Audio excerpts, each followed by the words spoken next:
In Tehran, supporters of Ibrahim Raisi have been celebrating his election win. But for Gulf Arab states working to improve ties with Iran, experts say the new president could mean a period of tougher talks.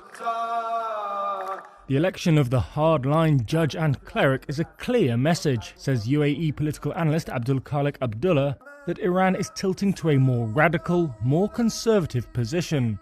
Analysts say much could hinge on Iran's revived talks on a 2015 nuclear deal.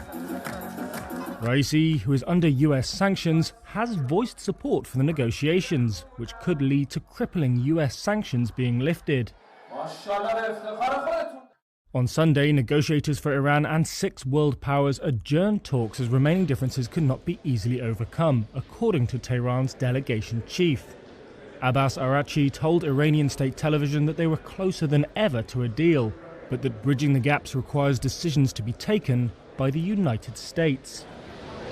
Abdulaziz Sega, chairman of the Gulf Research Center, said having hardliners in power who are close to Supreme Leader Ayatollah Ali Khamenei could lead to an improved situation in the region, if there is success from the Vienna talks and an improved relationship with the US.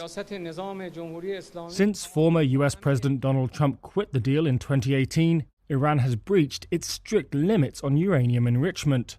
But authorities have said moves would be reversed if the US rescinds all sanctions. President Joe Biden is seen as taking a more pragmatic Gulf approach, but has demanded Iran rein in its missile program and end its support for proxies in the region, including in Yemen. Those are also key demands of Gulf Arab nations. The United Arab Emirates and Oman have been swift to congratulate Raisi. Saudi Arabia, which entered direct talks with Iran in April to contain tensions, and Bahrain are yet to comment. But others are opposed to nuclear talks. Of all the people that Khamenei could have chosen, he chose the hangman of Tehran. On Sunday, Israeli Prime Minister Naftali Bennett described Raisi's election as the last chance for the world to see who they are dealing with, before returning to the nuclear agreement.